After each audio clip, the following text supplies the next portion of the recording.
Today the world has gone still again, and that's not a pretty turn of phrase. It's that feeling when the news is on the screen and there's a ticker running along the bottom about the Persian Gulf. An American armada, aircraft carriers, destroyers, strike aircraft, missiles, is deploying toward Iran. And in sheer firepower, this grouping already looks stronger than the one that went into Iraq during Desert Storm. So here's a simple question for you, listener. Why Iran? Where is Iran, and where are the United States? Why decades of sanctions, threats, covert operations, and now, once again, talk of a major war? What kind of regime is inside the country? Why does it irritate the West so much? And why do any attempts to reach a deal keep ending in a dead end? A lot of people think it all started recently. The nuclear program, 21st century sanctions, presidents' statements. But if we dig honestly, the roots go back to the middle of the last century. That's where a knot of contradictions was tied, one that neither diplomacy, nor money, nor military force ever managed to untangle. In this video, we'll trace the entire path of US-Iran relations, from their joint fight against Nazi Germany to a CIA and MI6 operation, from Britain's oil war against Mossadegh's government to the 1953 point of no return. We'll talk about the Shah's golden age, bikinis, trendy Tehran bars, a Frank Sinatra concert, and a feast at Persepolis with black caviar and champagne. And why ordinary people were the ones who paid for that showcase. And then, Khomeini's revolution, cassette sermons smuggled in from Paris, 444 days of hostages at the U.S. Embassy, the humiliating Operation Eagle Claw in the desert, and the 8-year Iran-Iraq war in which the U.S. backed Saddam.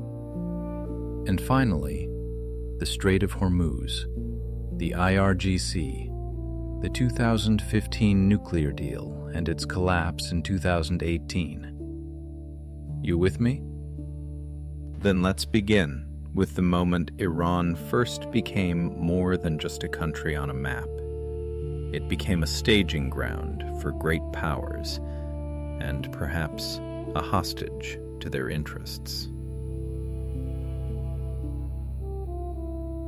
Have you ever caught yourself thinking, why is Iran even that important if it's just the Middle East?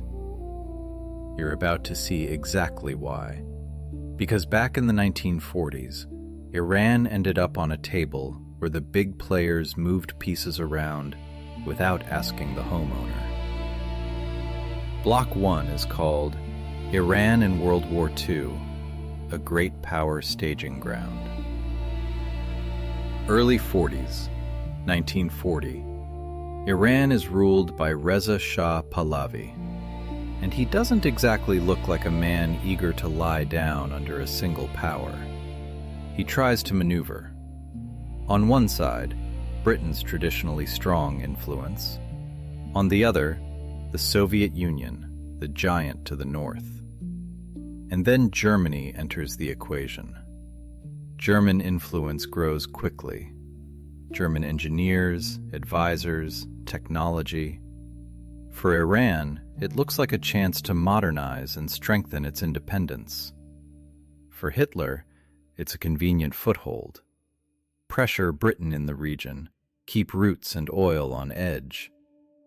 And what's strange is that respect for Germany in Iran was genuinely noticeable back then. Not ideological, more pragmatic. Germany was a force that shaped international politics. Then comes 1941. Germany attacks the USSR. And in that moment, Iran becomes a key point in a different war, supplying the Soviet Union through Lend-Lease. Weapons, equipment, allied cargo, all of it has to be delivered. Iran turns into a corridor. And here, Britain and the USSR look at the map the same way. They don't want Iran as a potential base for German influence. So in August to September 1941, something happens that felt like an ice-cold shower to Iranians. A joint Soviet-British operation. The de facto occupation of Iran. Reza Shah is deposed. His son, Mohammad Reza Pahlavi, is placed on the throne. The new Shah flips policy instantly. Germans are expelled. German influence is removed. The course shifts toward friendship with the USSR and Britain. It looks like a forced capitulation. Otherwise, most likely, he simply wouldn't have stayed on the throne. Up to 1945, everything holds together on wartime logic. The enemy is shared, routes matter, Iran tolerates foreign armies on its soil. But the war ends. Hitler is gone, Mussolini is gone. And Iran asks the obvious question. So, are you going to withdraw your troops? And this is where one of the first crises of the Cold War begins.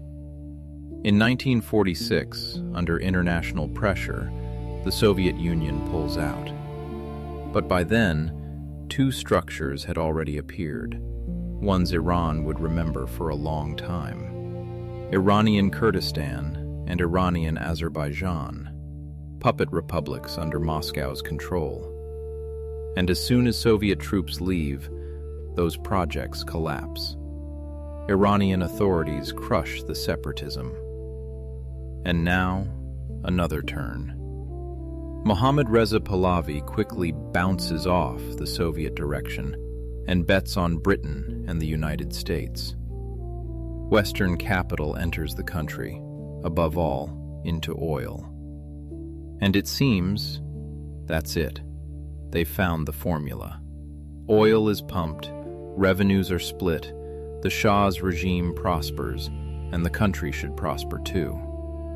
But right here, quietly, almost invisibly, irritation starts to build. Because when foreigners enter a key industry, and ordinary people see that the feast is happening somewhere up top, it's only a matter of time before the people down below start asking questions. And you're about to see how oil became not a resource, but a trigger. Iran came out of World War II neither a winner nor a loser, but a country on whose territory the great powers tested how far they could go. So tell me, if you were once occupied by your allies, would you easily take them at their word afterward? Want a detail that makes any state's nerves start twitching? 9%. That's how much profit Iran was left from its own oil. Not 30, not 50, 9. And that may be the shortest formula for why everything blew up next. After 1946, Western capital moves into the oil sector. Britain dominates. Americans are there too. On the surface, everyone's happy. But anti-British sentiment grows in Iran. Because the predecessor to British Petroleum, the company pumping Iranian oil, left Iran a tiny share. Iranians look at the numbers and realize this isn't partnership, it's a scheme. Add to that a mundane, deeply human element. There are many foreigners in the country. The Shah opened the doors. They hold key positions in the economy, and the ordinary person gets no career path, no social mobility. The elite gets rich, insiders, officials, the connected. People feel, we live next to oil, but we live in poverty. And against that backdrop, the National Front appears, a coalition that begins to gain real strength. Its leader is Mohammad Mossadegh, charismatic, popular. And this coalition has two core ideas. First, economic independence. Second, nationalizing the oil fields. Oil should belong to the state. On March 15, 1951, the Majlis votes to nationalize the oil industry. On April 29th, Mossadegh becomes prime minister. And then he does something monarchies always hate. He begins to limit the Shah's power. Iran starts moving toward a constitutional monarchy where the Shah is not the master of everything. The Shah doesn't like it. But the real storm doesn't begin in the palace. It begins in London. Britain's reaction is harsh. Sanctions, a ban on exporting Iranian oil, embargoes on goods and services, specialists recalled. Western companies support the blockade, and within weeks, Iran finds itself in economic isolation. Oil production collapses because the infrastructure, the expertise, the management were tied to foreigners. Britain's logic sounds almost mocking. You wanted nationalization? Fine, but you still don't know how to produce without us. And the crisis begins. In July 1952, the Shah tries to overthrow Mossadegh. Tehran erupts. The people defend Mossadegh. The Shah is forced to flee the country. In October 1952, Iran breaks diplomatic relations with the United Kingdom. And in early 1953, the situation becomes dangerous.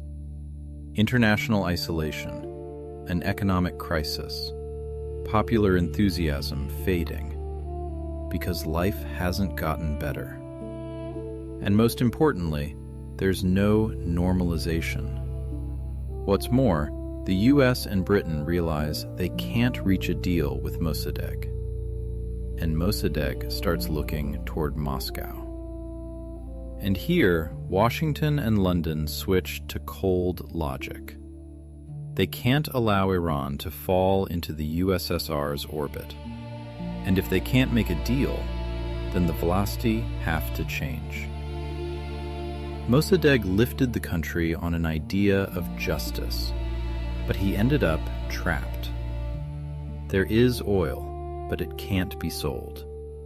There is popular support, but the economy is collapsing.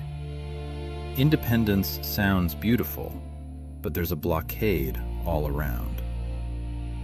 So here's the question for you. What do great powers do when democracy chooses the wrong man? History has dates after which people stop believing in coincidences. For Iran, that date is August 19th, 1953. And I think this is where the image of the West is born, one that will be repeated for decades in sermons, slogans, and politics. Washington and London decide to change the government. The wording sounds almost cynical, through democratic means. In practice, it's a joint intelligence operation by the CIA and MI6. The mechanics of the coup aren't tanks head-on, but layer-by-layer work, bribing members of parliament, funding street unrest, a media campaign. Mossadegh and the military are labeled corrupt thieves who robbed the country.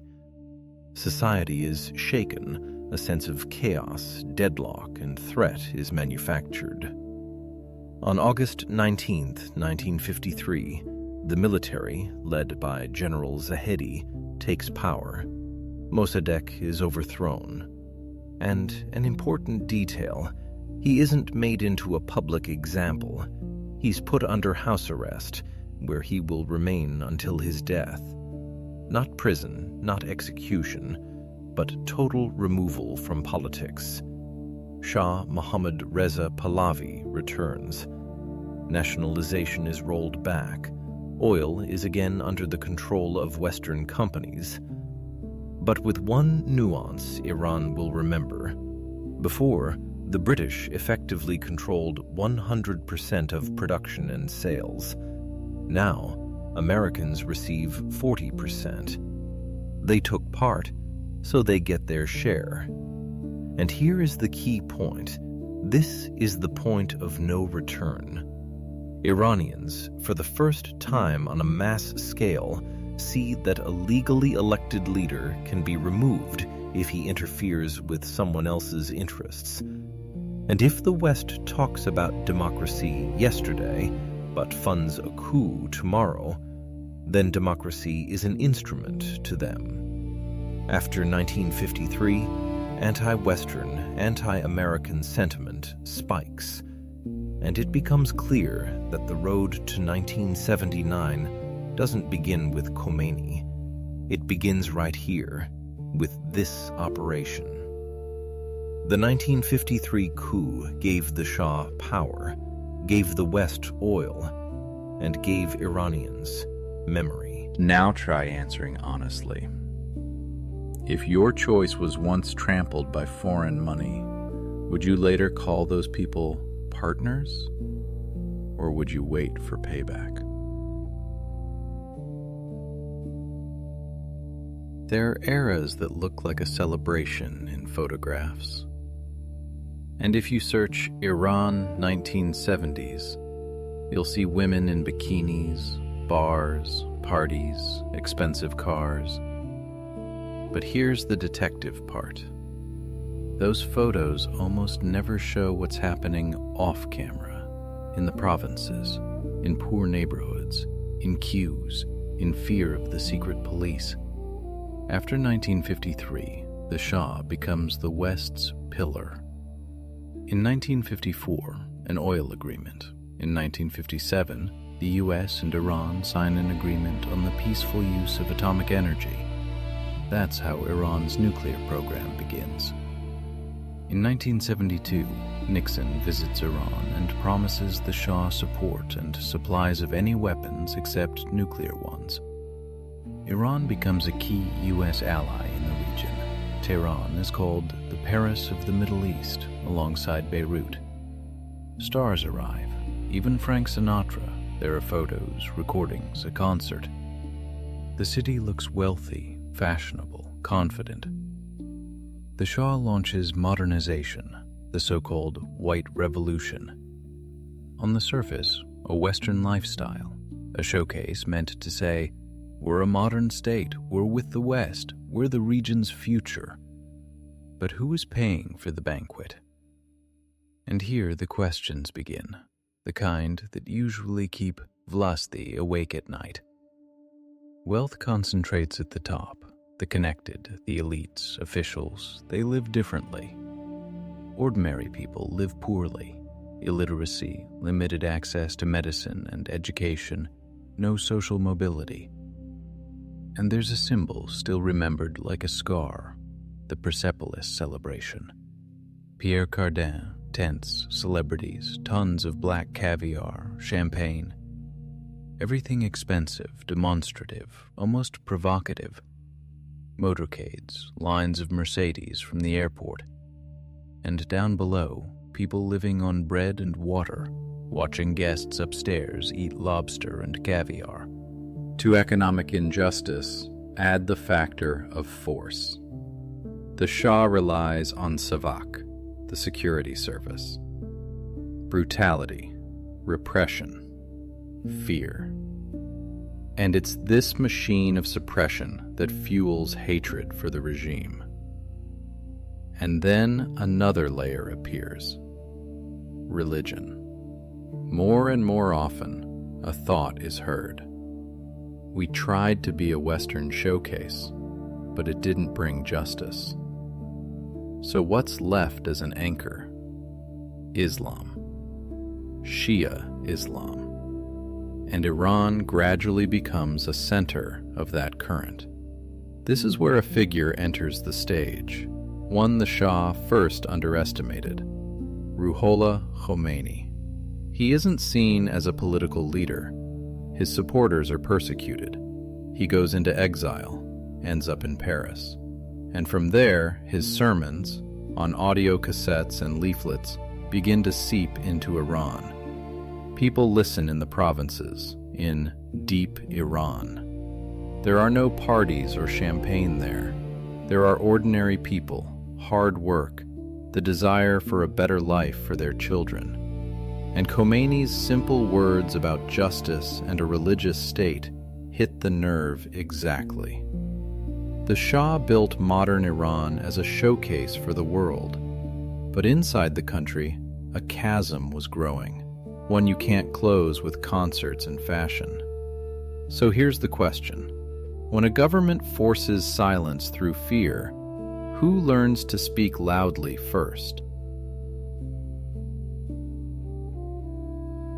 Sometimes a revolution begins not with a shot, but with a voice. Not on the radio, but on a cassette. And this may be one of the strongest details in the whole story. A regime with an army, oil, and U.S. backing loses to a man whose words are secretly copied and passed hand to hand. By 1979, the situation becomes explosive. Economic crisis, discontent, uprisings in cities. The police shoot. Then the police, together with the army, try to stop the wave. But the wave keeps moving. Because this is no longer only a protest against poverty, it's a protest against humiliation, against foreign control, against Savak, against a showcase people don't see as theirs. And Khomeini becomes a symbol not just of religion, but of national self-awareness. His sermons from Paris work like a weapon. He talks about justice, independence, a religious state, and it sounds especially powerful against the Shah's elite. The army couldn't stop deep Iran. And that's the key. Because the regime's strength rested on the loyalty of institutions. But when the country stops believing, guns stop being a guarantee. Khomeini returns to Iran in 1979. The monarchy collapses. The Islamic Republic is proclaimed. Its ideas, independence, a religious foundation, and hard anti-Americanism. And then something happens that shocks the U.S. Yesterday's main ally in the region becomes its main enemy. The 1979 revolution didn't just destroy the Shah, it destroyed the illusion that Iran could be tuned like a convenient machine. And now the question is for you. If power held for decades on outside support, what does it do when that support turns into a reason for hatred? Their humiliations superpowers don't forgive, and their failures the whole world watches. For the United States, that event was 444 days, the exact time American diplomats spent as hostages after the U.S. Embassy in Tehran was seized. Islamist students seize the U.S. Embassy. 52 diplomats are held hostage. America watches its symbol of power and protection collapse on live television. And this story has two threads. The first is Operation Argo. Some diplomats who weren't taken with the rest hide in the Canadian embassy. They're smuggled out of Iran disguised as a Hollywood film crew. A movie was later made about it, Argo. The second thread is what Washington comes up with, a forceful rescue. And this is where the absurd detective story begins. Operation Eagle Claw. The plan sounds so fragile, it's obvious, even on paper. About 500 kilometers southeast of Tehran, they pick a site, a temporary desert airstrip. 6 C-130 Hercules transports with Spetsnaz, around 130 men, are supposed to land there. 3 more Hercules bring fuel for refueling. Then 8 helicopters launching from an aircraft carrier are supposed to fly in. The helicopters land, refuel, pick up the Spetsnaz, and fly to a point about 80 kilometers from Tehran. There, the troops transfer to vehicles and drive to storm the embassy. Then the hostages are moved to a stadium. Helicopters fly in, pick everyone up, and fly to a third point, an abandoned airfield. And from there, 2 large transport planes evacuate the group to a third country. Too many choke points. And nature, as often happens, chose exactly that moment. On April 24th, 1980, the operation begins. A sandstorm. Helicopter crews can't fly normally. The Hercules planes land and see sand up to their ankles. They set infrared beacons so the helicopters can land. The helicopters fly off the carrier. One breaks down en route. Another lands in hard-to-reach terrain. The rest make it. And then comes a series of scenes that look almost like mockery of the invincible machine. The area isn't empty. The first people the troops encounter are an Iranian school bus. They seize it with the passengers and hold them so no alarm is raised. Then a fuel truck appears. They shoot it up. It ignites in the night like a torch, lighting up everything. The operation is aborted. Some equipment is left behind, some is taken out. The hostages aren't rescued. Total failure. And it becomes a political blow to President Carter. He loses re-election. The hostages will later be freed through negotiations and maneuvering, but the feeling of a slap in the face remains. America didn't lose a battle. It couldn't even start it the way it planned. And if a superpower is publicly humiliated, what do you think it does next? Forget it? Or start looking for a way to regain control at any cost? As soon as a country goes through a revolution, there's always a neighbor who thinks, now's the time to bite off a piece. In Iran's case, that neighbor was Iraq, and its leader, Saddam Hussein. Saddam looks at Iran after the revolution. Instability, international isolation, U.S. pressure, internal chaos. And he decides to invade under the pretext of a fight for an oil-rich strip of land. The Iran-Iraq War begins. 8 years, horrific losses, no result. Nobody wins. At first, Saddam advances. Then Iran regroups and strikes back. And then the worst begins, an exhausting war.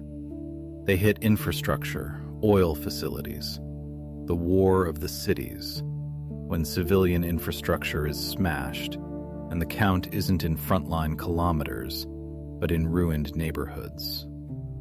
And what matters is this: the Americans back Saddam because their goal is clear: weakening Khomeini's regime. In 1984, the U.S. State Department puts Iran on the list of state sponsors of terrorism, sanctions, isolation. In 1983, bombing of the barracks in Beirut. 240 U.S. servicemen are killed. The U.S. blames Hezbollah, which Iran supports. The hostility hardens. And here's the paradox you'll probably find the most cynical episode. Alongside sanctions and enemy status, the U.S. simultaneously engages in secret deals, hostages are taken in Lebanon. And under the pretext of influencing Hezbollah, Washington starts talking to Tehran. That's how the Iran-Contra scandal emerges. The U.S., through third countries, secretly sells missiles to Iran, and the proceeds fund the Contras in Nicaragua fighting the Sandinista government. Accounts, shell companies, payments through other people's banks, complex chains, all of it runs in the 1980s, long before any clever schemes became fashionable. The scandal hits the press. It turns out the Reagan administration authorized secret weapons shipments to the enemy in exchange for help with hostages. An international disgrace of a different kind, not military, but political. And one more tragic episode. In 1988, a U.S. cruiser shoots down an Iranian civilian airliner over the Persian Gulf, mistaking it for a military aircraft. 290 people die. For Iran, it's not an error. It's a symbol that Iranian lives mean nothing in this game. In 1988, the war ends. Later, there will be Desert Storm, and Saddam will turn from a U.S. ally into an enemy. But Iran will remain an even more fundamental enemy. Sanctions, war, terrorism, secret deals, and a downed passenger jet. Together, they form one feeling. You can't trust anyone. And here's the question. If the U.S. secretly trades weapons even with an enemy, then what does the word principle even mean in international politics? You may not know the names of Iranian parties, not understand theology, and not even follow the news. But you'll feel one thing for sure. The oil price and the anxiety around the Strait of Hormuz aren't abstract. They show up in your life directly. Iran isn't just a large country. Its fate is shaped by geography, ideology, and history. Iranians see themselves as heirs to ancient Persia. Yes, it sounds lofty, but as a psychological factor, it works. We've been here a long time. The post-revolutionary regime is mobilized. The key structure is the IRGC, the Islamic Revolutionary Guard Corps. It's not just a security service like the KGB, but a separate army, with its own tanks, aircraft, speedboats, and ships. They suppress protests, run counterintelligence, work with allied groups like Hezbollah, and keep U.S. allies in the region on edge. Next, the Strait of Hormuz, a narrow passage through which an enormous share of the world's oil and gas traffic moves every day.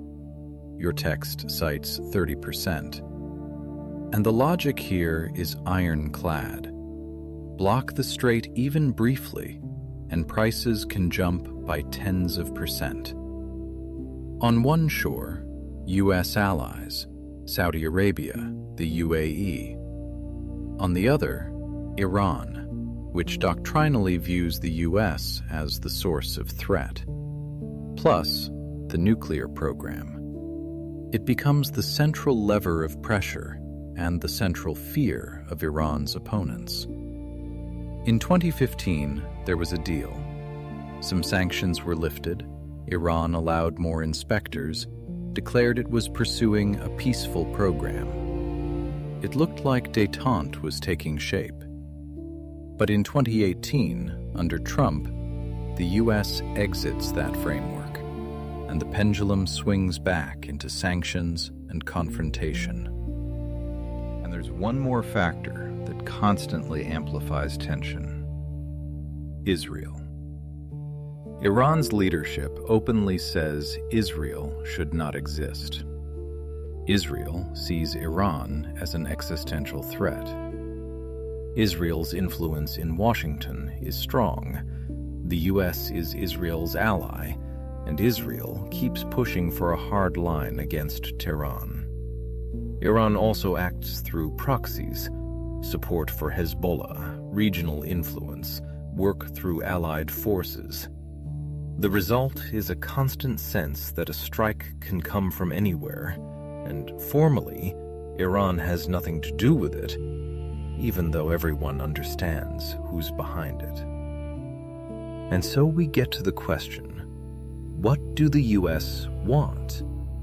In your text, it's spelled out quite clearly: prevent expansion or emergence of an Iranian nuclear arsenal, put the program under control, protect allies, the UAE, Saudi Arabia, Kuwait, secure shipping lanes, and protect stable oil prices, and with them the petrodollar's status and the global economy. And there's one more goal that may rarely be said out loud, but it's there between the lines: to show that a break point with America can't exist without consequences, that you can't simply refuse America's power of attorney over the world order and remain an example to others. Hormuz, the IRGC, the nuclear program, proxies, and Israel, these are knots in one net, and pulling any one of them can yank the others. And the final question is this: if the world is built so that oil and security are tied to a single strait, who gets to decide who's allowed to be independent? And now we're back where we started. Aircraft carriers, maps, statements, sanctions. Iran has lived under pressure for decades and still doesn't break. Why? Because it's not only about oil and not only about the nuclear program. It's about ideology and historical memory. Since 1953, there's been a feeling in Iran. Outside powers once canceled their choice. Since 1979, there's been a belief that independence can only be held through toughness. Iran became an example of a country that refused to buy a license from Washington. That's the very franchise for world order you mentioned in the source. It used to be issued in the U.S. Capitol, and many states adjusted themselves. Iran showed that you can refuse to sign that contract and survive. The U.S., in turn, pursues its own goals: control of a strategic region, stability of the petrodollar, containment of nuclear expansion, protection of allies, and attempts to limit Iran's influence through proxies across the region. And here's the conclusion, unpleasant but honest. Sanctions can't erase memory. Pressure can't cancel ideology. And even overwhelming military power doesn't guarantee that society inside another country will start thinking in a way that's convenient for an outside player. Thank you for watching this long history lesson, and now I'll leave you with one final question. Very simple and very uncomfortable. If Iran became an enemy because it sought independence, then where is the line between a threat to world peace and an inconvenience for a superpower?